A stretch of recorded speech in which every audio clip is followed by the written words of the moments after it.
Oi pessoal, tudo bem? Para a nossa revisão sobre a Unesp, eu selecionei algumas questões que eu tinha aqui guardadas no meu banco e eu tentei selecionar aquelas que são mais parecidas com o estilo da Unesp e tentar também abranger de forma mais ampla o nosso conteúdo, né? Então, em várias questões, vocês vão ver que a gente vai ficar um tempinho, porque eu vou querer trabalhar vários conceitos em cima de uma questão só. Então elas foram selecionadas justamente para isso, para que a gente pudesse trabalhar elas assim, tentando pegar o máximo de conteúdo possível aí em 3 páginas de questões. O caminhão passou agora aqui, pronto, agora aqui a gente já pode começar.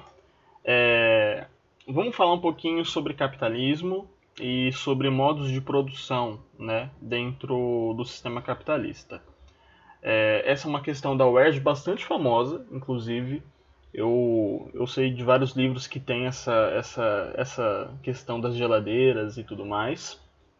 E ela começa assim: o capitalismo já conta com mais de 200 anos de história, e de acordo com alguns estudiosos, vive-se hoje um modelo pós-fordista ou toyotista desse sistema econômico. Observe o anúncio publicitário. E aí você vê aí uma propaganda da linha Brastemp IU. Já é uma propaganda antiga, já de 2008, mas que mostrava aí várias geladeiras personalizadas, né, com cores diferentes e tudo mais. Vamos relembrar um pouquinho o que é esse Fordismo, o que é esse Toyotismo. Primeiro, a gente tem que relembrar que a primeira forma de se organizar o trabalho dentro do sistema capitalista, dentro das indústrias, é o Taylorismo, certo? O Taylorismo vai ser aquele primeiro momento em que o trabalho é dividido, é racionalizado dentro dos meios de produção. E posteriormente, ali na virada do século XIX para o século XX, a gente vai ter o surgimento do Fordismo, que vai ser um avanço qualitativo em relação ao Taylorismo por conta da linha de produção ser acrescentada nesse momento. Então, se antes os trabalhadores, na divisão ali do trabalho dentro de uma fábrica, tinham que estar sempre se movendo e tudo mais, agora com o Fordismo eles não precisam mais disso. Eles só esperam a peça chegar ali para eles e ali eles montam, eles parafusam, eles desempenham ali o trabalho. O exemplo mais clássico do modelo Fordista é o filme Tempos Modernos. Acho que todo mundo conhece, já ouviu falar. Ali a gente tem um exemplo bastante claro do que seria o Fordismo e também do que seria o conceito de alienação que a gente vê também aí em estudos críticos sobre o trabalho. Posteriormente, a gente vai ter o desenvolvimento de uma nova organização produtiva que é o toyotismo, que tem esse nome justamente por surgir numa fábrica da Toyota no Japão. Então, vamos nos ater principalmente às diferenças entre o Fordismo e o Toyotismo. O Fordismo, a gente vai ter a produção em larga escala, a gente vai ter o estoque, a gente vai ter produtos padronizados, certo? Você não vai ter personalização, e o toyotismo é exatamente o contrário disso. A gente vai ter uma produção sob demanda, você vai ter uma personalização maior dos produtos, você não vai ter o acúmulo de estoque porque a tecnologia usada para a produção ela é capaz de produzir as coisas rapidamente de acordo com a demanda. Então essas são as diferenças principais aí entre o Fordismo e o Toyotismo, tudo bem? A pergunta, enfim, é: uma estratégia própria do capitalismo pós-fordista ou toyotista presente nesse anúncio é: letra A, concentração de capital viabilizando a automação fabril. Não é exatamente isso que está sendo representado aqui na propaganda, né? Terceirização da produção, massificando o consumo de bens, também não é o que está sendo representado aqui na propaganda. Flexibilização da indústria, permitindo a produção por demanda, essa aqui a gente já pode falar que é a alternativa correta, tudo bem? A gente vai ter uma flexibilização muito maior, inclusive das linhas produtivas. Então, se antes você tinha um funcionário fazendo apenas uma função, com o modo de divisão toyotista, você vai ter muitas vezes esse funcionário fazendo outras funções ao longo do dia e não apenas aquela função única e repetitiva. Letra D, formação de estoque, aumentando a lucratividade das empresas. Não, a gente já falou que formação de estoque é uma característica fordista, tudo bem?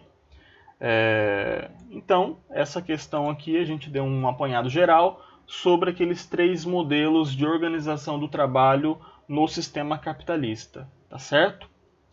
Ah, mas Michel, por que a formação de estoque é algo ruim? Gente, porque nem sempre os meios de produção, as fábricas, conseguem produzir suficientemente para a demanda que eles esperam. Então pode ser, por exemplo, que uma fábrica produza sapatos demais. Pode ser que isso aconteça, é uma possibilidade. Depende do poder de compra da população. Se a gente estiver vivendo uma situação de crise econômica, onde as pessoas estão desempregadas, onde as pessoas não têm dinheiro, como é que elas vão comprar sapato? E aí você tem o grande problema da formação de estoque. Você vai ficar com aquele produto ali encalhado, sem vender, e basicamente isso significa prejuízo, e um grande prejuízo. Produto acumulado em estoque, em momentos de crise, é algo muito prejudicial para o andamento da economia capitalista, tá certo?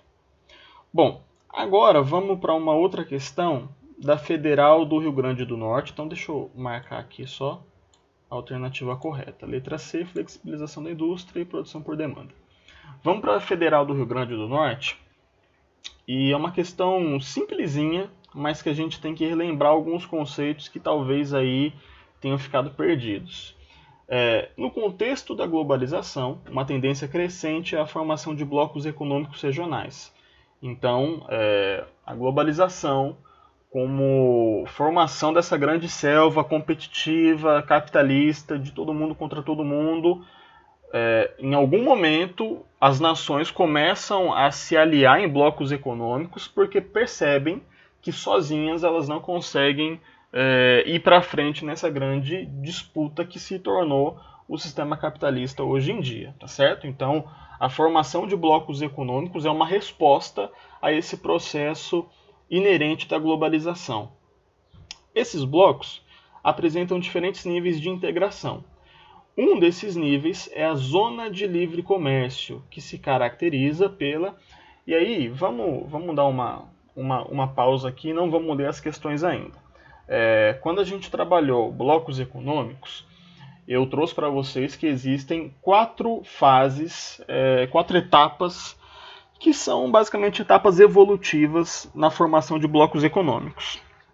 Então a gente tem a primeira etapa, onde as mercadorias circulam livremente, a gente vai ter uma segunda etapa, onde os países que formam o bloco econômico colocam tarifas sobre países de fora do bloco, você vai ter uma terceira etapa, onde circulam mais bens, capitais, serviços, pessoas, e você vai ter uma última etapa, uma quarta e última etapa, onde esses países que fazem parte do bloco econômico formam uma união política e monetária, tudo bem? Então, percebam que a gente já fez aqui as 4 etapas, então o que a questão está pedindo para a gente é que nós identifiquemos aonde está a etapa da zona de livre comércio. Agora vamos para cada uma das alternativas. Letra A, criação de uma moeda única a ser adotada pelos países membros. Gente, essa aqui é a última etapa, é a mais avançada, tudo bem? Então, e não é a zona de livre comércio. Isso aqui, o nome dessa etapa é União Política e Monetária, tudo bem? Livre circulação de mercadorias provenientes dos países membros. Gente, essa aqui é a primeira etapa, é a forma mais básica de bloco econômico e sim corresponde ao que nós chamamos de zona de livre comércio, tudo bem? Então aqui a gente já consegue colocar a letra B como a alternativa correta. Livre circulação de mercadorias dentro ali dos países que fazem parte do bloco representa uma zona de livre comércio. Bom, Unificação de políticas de relações internacionais entre os países membros, essa também é a última etapa, junto aqui com a criação de uma moeda única. É unificação monetária e política, tudo bem? Quais são os exemplos que a gente pode dar a essas duas etapas? Essa uma etapa, na verdade, né? Não são duas. Aqui, a criação de uma moeda única pode ser representada pelo bloco econômico chamado Zona do Euro. A unificação de políticas de relações internacionais seria o que nós conhecemos como a União Europeia, tudo bem? Sim, são duas coisas distintas. Alguns países que fazem parte da União Europeia fazem parte da Zona do Euro, mas nem todo mundo que faz parte da União Europeia faz parte da Zona do Euro. É bastante confuso, mas se vocês pegarem aí para ver como é que funciona direitinho, não tem tanto segredo também. E aqui na letra D, livre circulação de pessoas, serviços e capitais entre os países membros. Aqui seria o que nós chamamos de mercado comum, tudo bem? Isso é um mercado comum. E aí muita gente se confunde porque nós fazemos parte de um bloco econômico chamado Mercosul, que significa Mercado Comum do Sul. Não significa que nós somos um mercado comum, tudo bem? Olha só, o Mercosul não é um mercado comum. O Mercosul é uma união aduaneira, que é a segunda etapa aí da formação dos blocos econômicos. A nossa esperança é que um dia nós sejamos um mercado comum. E quando o pessoal criou esse bloco econômico, o Mercosul, a intenção era realmente de que a integração entre os países que fazem parte dele fosse cada vez maior, até o ponto de se chegar ali na quarta etapa de união política e de união monetária, tudo bem? Mas provavelmente isso leve muito tempo para acontecer, se acontecer também, porque a hostilidade aqui entre os países latino-americanos tem crescido nos últimos anos, principalmente com alguns discursos aí mais inflamados do governo brasileiro. Bom, essa aqui embaixo é Federal de Lavra, acho que é alguma coisa assim, né? Vamos lá. Para o entendimento da dinâmica populacional como um todo, buscou-se a construção de conceitos que expressassem suas especificidades. Estão corretas as definições apresentadas abaixo, exceto, então a gente tem que colocar aqui a alternativa incorreta. Bora lá, vamos ver cada um desses conceitos. Não é uma questão difícil, tá? Vocês vão perceber que é uma questão bem tranquila, mas só vamos relembrar aqui alguns conceitos chaves para a gente. Bom, população urbana, parcela da população indicada em porcentagem que habita nas áreas urbanas. Apesar do esforço da ONU para padronizar o que é zona rural e urbana, os critérios mudam de nação para nação. Essa está certa ou está errada? Sim, essa aqui está certa. Muita gente pode ficar em dúvida em relação a esse segundo trecho aqui.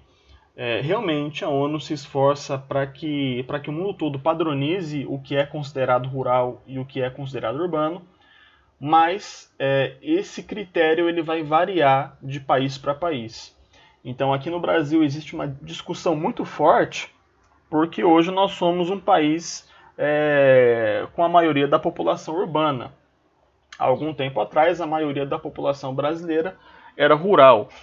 No entanto, é um critério complicado, porque boa parte dessa população considerada urbanizada não tem acesso à infraestrutura básica. E quando eu falo isso, infraestrutura básica, é básica mesmo, tá? É saneamento, água, esgoto, energia elétrica. Na verdade, a energia elétrica ainda avançou bastante aí nas últimas 2 décadas. Durante o governo Lula teve o Luz para Todos também, que conseguiu dar conta dessa cobertura em relação à energia elétrica, mas até o início dos anos 2000 também era algo que faltava em boa parte das cidades brasileiras. Mas a questão de saneamento de água e esgoto, de tratamento de água e esgoto ainda é muito complicada. Como é que você considera uma região urbanizada se ela não tem nem saneamento básico? Então essa é uma discussão ainda bastante em alta aqui no Brasil. Letra B. Densidade demográfica é o número de habitantes de um país por quilômetro quadrado. É obtido por conta simples. Divide-se a população pela área. Certo ou errado? Essa alternativa? Sim, está certo. É basicamente isso. A gente consegue falar também em população relativa. É a mesma coisa que densidade demográfica. População relativa. E é isso mesmo, é o número de habitantes de um país dividido pelo território.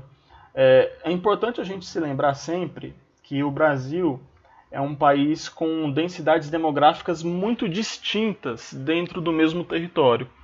Então, ao mesmo tempo que a gente tem uma densidade demográfica altíssima, especialmente na região sudeste, na região litorânea, mais para o centro do país, mais para o centro do continente, a gente vai ter densidades demográficas bastante reduzidas, com exemplos assim drásticos que nem o do Amapá, que é um estado com uma densidade demográfica muito baixa, tudo bem, com uma ocupação territorial bastante reduzida.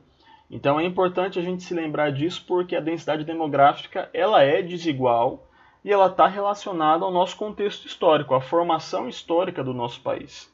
O Brasil, um país que foi colonizado e cuja colonização se iniciou pelas regiões litorâneas, é natural que o centro seja menos denso demograficamente e o litoral seja mais populoso, tudo bem? E aí a gente já se lembra já se lembra dos conceitos que inclusive eu acabei de usar errado, que quando nós falamos de densidade demográfica é povoado, tá? Populoso a gente está falando em relação à população absoluta. Bom, vamos lá. Letra C. Crescimento demográfico. Aumento médio do número de indivíduos de um país, expresso em porcentagem. Certo. Resulta do saldo entre os nascimentos e as mortes, que seria o crescimento vegetativo, mais o saldo entre imigrantes e emigrantes, ou seja, o saldo dos que ficaram e dos que saíram, tudo bem? Que seria o crescimento migratório. Isso é o crescimento demográfico? Sim, isso representa o crescimento demográfico ou crescimento populacional. Muita gente confunde crescimento demográfico com crescimento vegetativo, tudo bem?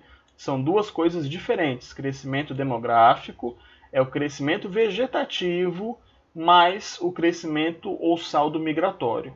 Isso é importantíssimo e muita gente se confunde. É uma coisa pequena, uma coisa básica, mas muita gente acaba passando batido aí, tudo bem?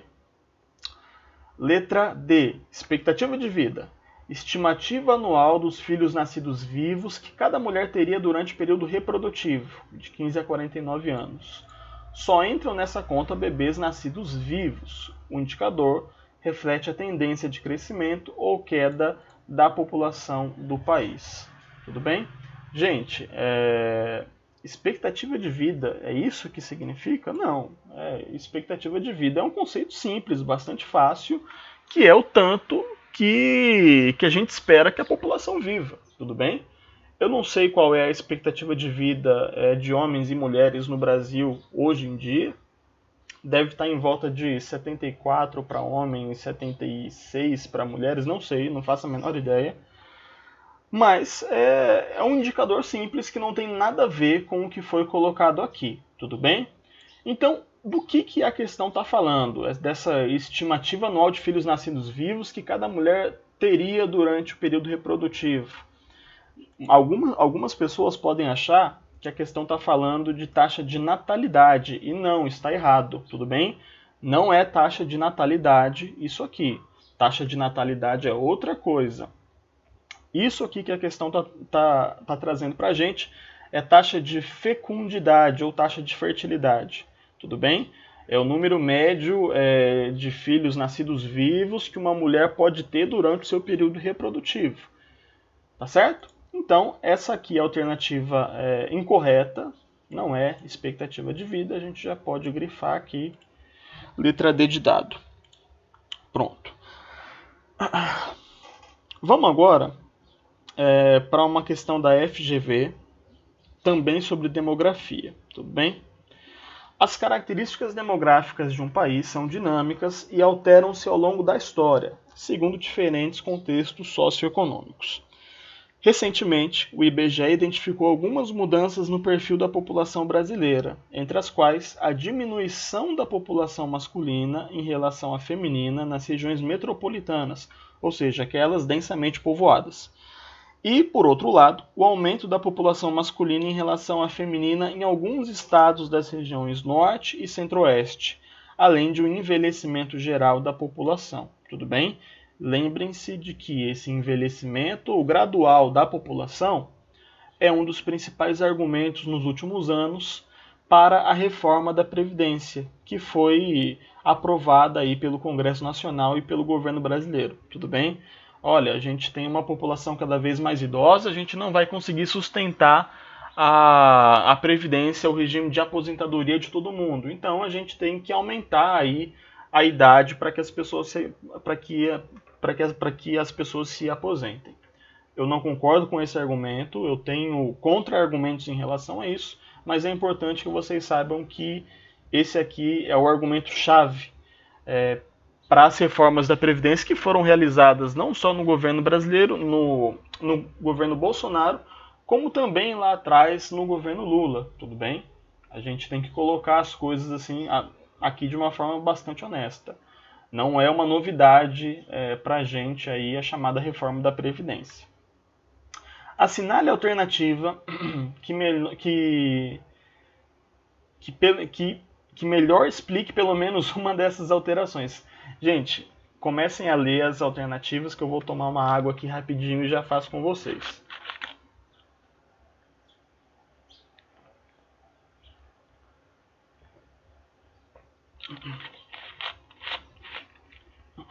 Bom, vamos lá. Então, a gente vai ter que explicar pelo menos uma dessas mudanças demográficas que aconteceram no Brasil, certo? Com uma dessas alternativas. A letra A vai dizer que é natural que exista uma população masculina maior nas áreas rurais por conta das características das atividades agropecuárias. Essa aqui é verdadeira ou falsa? Gente, é falsa. Não existe correlação entre uma coisa e outra. Aí alguém pode pensar, Michel, mas geralmente a atividade agropecuária é um trabalho braçal, é um trabalho que exige força física e por conta disso exigiria mais homens. Não, não tem nada a ver. Hoje em dia, o trabalho agropecuário ele é bastante mecanizado no Brasil, tudo bem? Ao contrário de alguns lugares, por exemplo, como a Índia. Na Índia, metade da população indiana trabalha em atividades agropecuárias. Aqui no Brasil é diferente.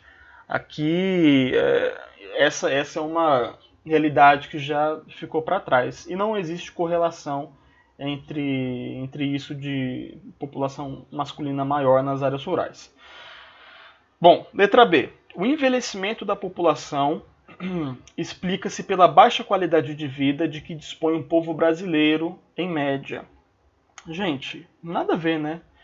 Quando a gente tem uma população envelhecendo, com uma expectativa de vida cada vez maior, significa exatamente o contrário. Significa que a população está tendo uma qualidade de vida melhor, está vivendo mais, está vivendo bem, tem mais acesso à saúde, a serviços, a um modo de vida mais qualitativo, tudo bem? Então essa aqui equivocada.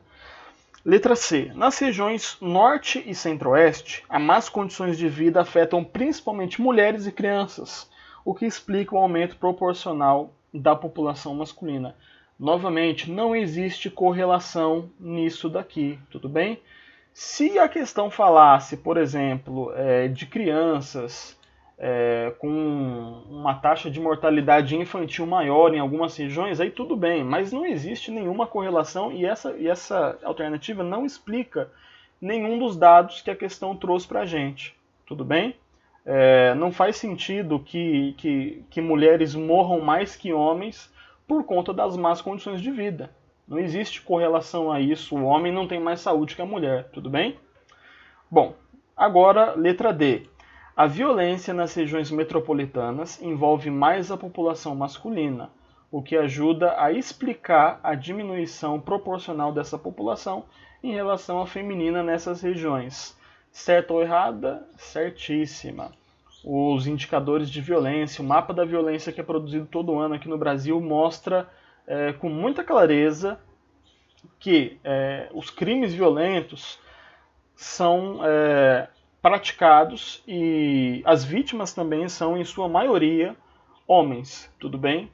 Especialmente nas grandes metrópoles. Então essa aqui é uma alternativa que sim, apresenta uma correlação entre uma coisa e outra, uma causa e consequência, e que, portanto, está correta, certo? Vamos ver, letra E. O aumento da população feminina nas regiões metropolitanas explica-se pelo êxodo rural, ou seja, a busca de trabalho nas frentes agrícolas pela população masculina. Gente, não tem nada a ver isso, ele inverte tudo aqui, né? O êxodo rural não é a saída da população do meio urbano, da metrópole, para o campo, é exatamente o contrário. Quando a gente fala de êxodo rural, a gente está falando de um processo de saída do campo em direção aos centros urbanos. E também não faz o menor sentido só um gênero da população sair em busca de trabalho. Quando a gente tem aí uma migração em massa como o êxodo rural, que aconteceu no nosso país no século passado, a gente vai ter uma saída aí de todo mundo, homens e mulheres, ao mesmo tempo procurando oportunidades nos meios urbanos. Então essa questão aqui não tem nada a ver, tá certo? Deixa eu verificar aqui se ainda está gravando, né? Porque imagina só, eu estou falando aqui e o negócio não está gravando. E quanto tempo que a gente atingiu por enquanto? 27 minutos. Eu vou tentar chegar aí em uns 40 minutos mais ou menos. Eu acho que 1 hora comigo falando aqui e resolvendo exercício não é uma coisa bacana não. Bom, bora lá.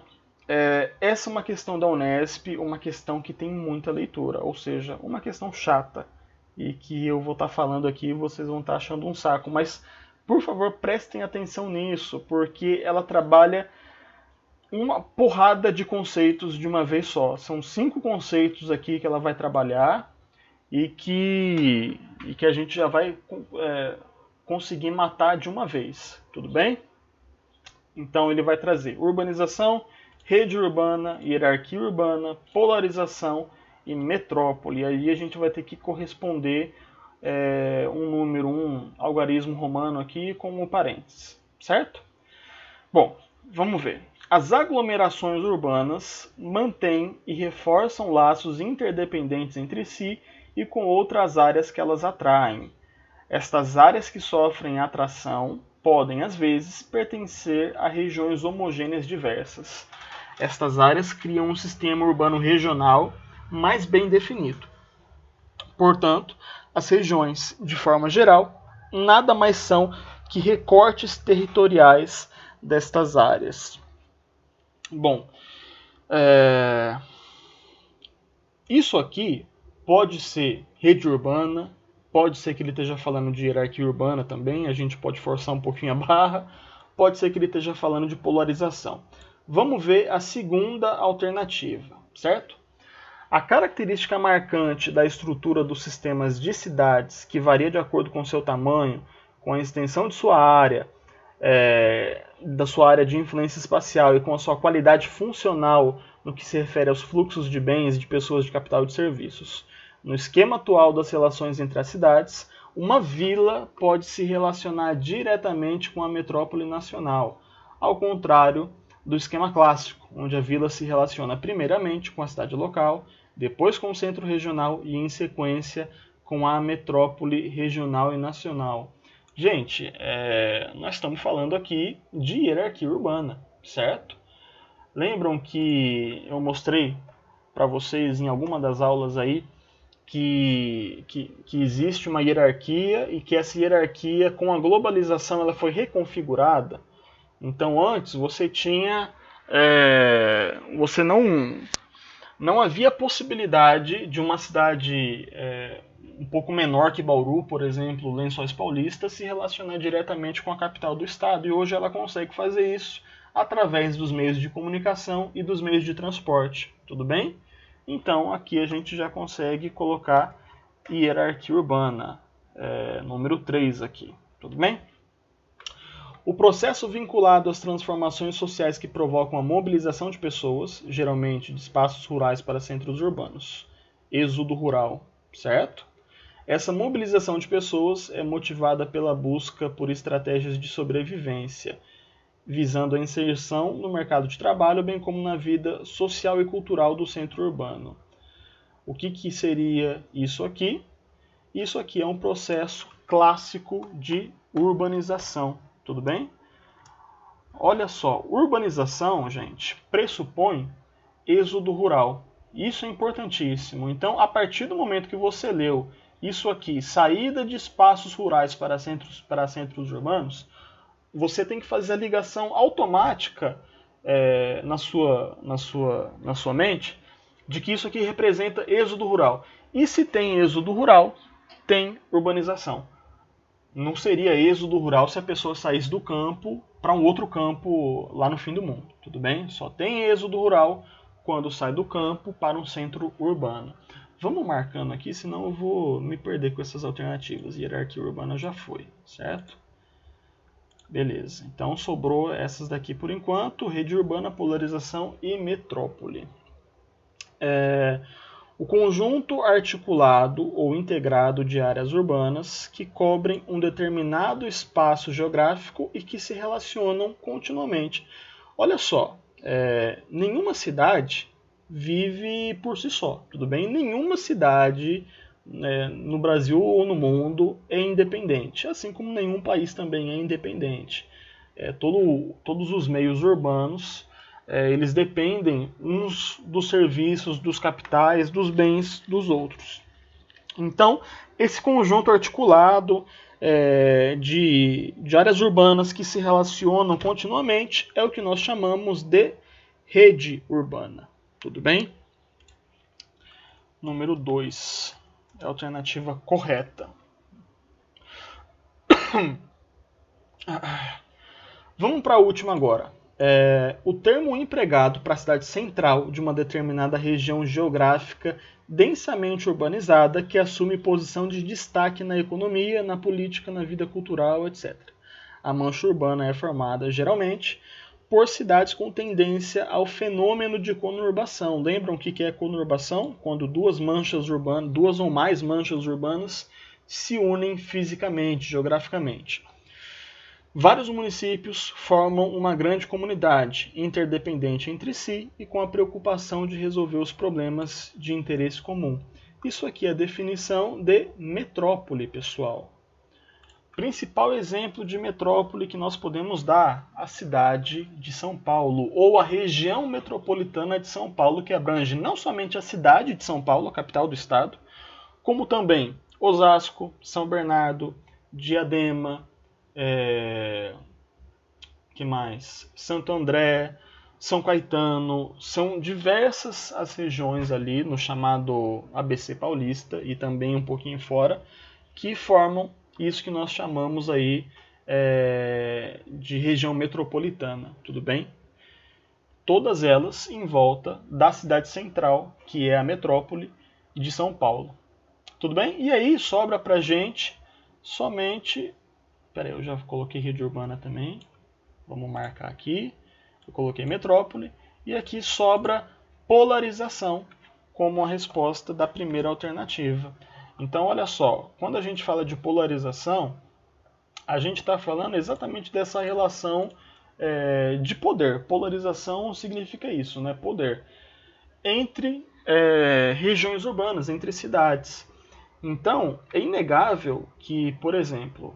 Aqui na nossa região de Bauru, ela tem esse nome justamente porque Bauru é a cidade de maior importância, é a cidade com a maior população, com a maior densidade demográfica, é a cidade com mais serviços, com mais capitais, com mais bens de consumo, em relação aqui à nossa região. Então, aqui a cidade de Bauru exerce um polo de atração em relação às cidades ao redor, tudo bem?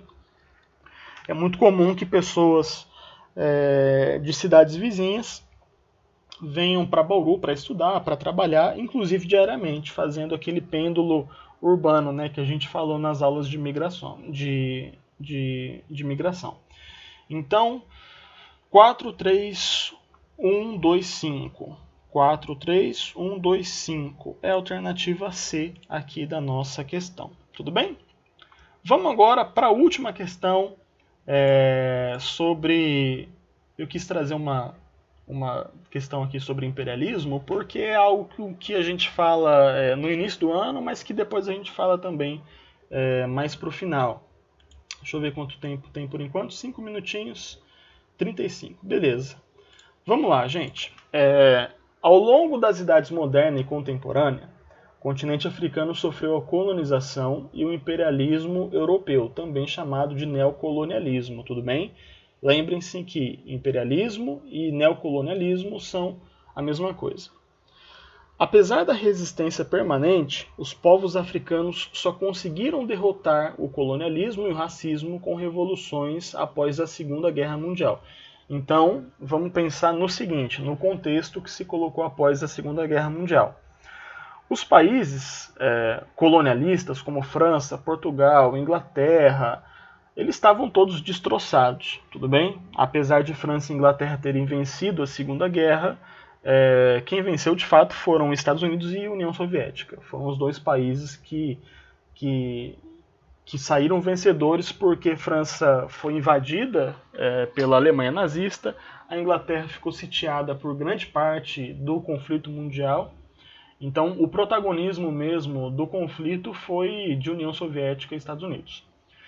E após esse conflito, esses dois países já não eram a mesma coisa que eram antes, tudo bem? Inglaterra e França já tinham sido potências globais, já tinham sido aí grandes potências imperialistas com territórios em todo o continente africano e asiático.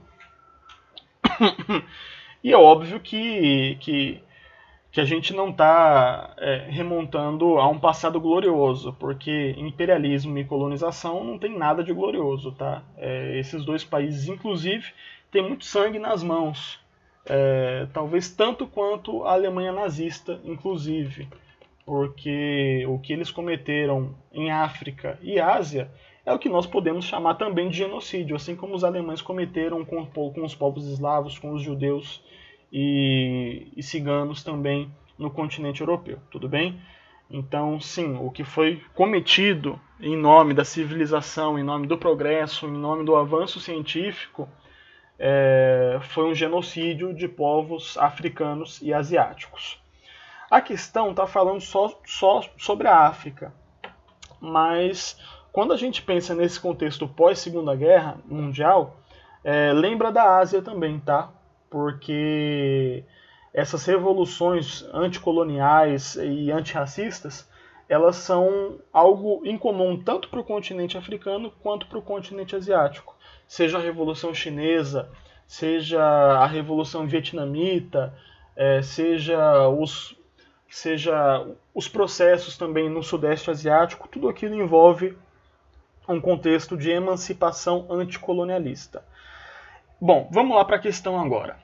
Exemplos dessas emancipações radicais, respectivamente contra a França e Portugal, são as independências E olha só, uma curiosidade. Portugal foi um país que, logo após a Segunda Guerra Mundial, permaneceu sob uma ditadura fascista, tudo bem? Sob Salazar. E para vocês verem que as potências capitalistas ocidentais pouco se importavam com o fascismo. Eles deixaram ali a coisa viva em Portugal. E por conta desse caráter fascista, colonialista português, Portugal foi um país que demorou muito para abrir mão das suas colônias. Tudo bem? Bom, vamos falar aqui sobre esses países. Então a gente tem que achar ex-colônias de França e Portugal, respectivamente. A Guiné-Bissau, país africano, era colônia de quem? Eu não vou me lembrar agora, mas se eu não me engano, era uma colônia portuguesa. E o Congo? O Congo foi uma colônia belga. Então aqui a gente já consegue descartar essa alternativa. Argélia e Angola. A Argélia foi uma ex-colônia francesa. Então você teve ali a luta pela independência argelina. E Angola foi uma ex-colônia portuguesa. Então pode ser que seja essa questão. Eu acho que seja essa. Eu não li as questões com tanto cuidado assim para lembrar quais eram as alternativas, mas acredito que seja essa. Vamos ver as outras. Letra C, Angola e Moçambique. Angola é uma ex-colônia portuguesa e Moçambique também. Os dois países falam português assim como a gente aqui no Brasil. Inclusive, Angola foi um país que recebeu o auxílio de Cuba, de soldados cubanos, quando entrou em guerra com o regime de apartheid sul-africano. Sim, a África do Sul entrou em guerra com a Angola em determinado momento do século passado, e quem enviou ajuda para lutar contra o regime de segregação racial que a África do Sul queria impor também em outros lugares foi o exército cubano. Letra D, Argélia e Marrocos. Argélia, uma ex-colônia francesa, tudo bem? E o Marrocos também, uma ex-colônia francesa. Então, essa aqui não faz sentido. África do Sul e Moçambique. Moçambique, uma ex-colônia portuguesa, então, correto. Mas a África do Sul não era uma ex-colônia francesa. A África do Sul já foi colônia holandesa e, posteriormente, ela se transformou em uma colônia britânica, tudo bem? Então, a alternativa certa aqui pra gente é a letra B de bola, Argélia e Angola, tudo bem? Foram lutas de independência que aconteceram no século passado, após a Segunda Guerra Mundial, respectivamente contra a França, no caso da Argélia, e contra Portugal, no caso de Angola. Tudo bem? Então, pessoal, é isso que eu tinha para trazer para a nossa revisão.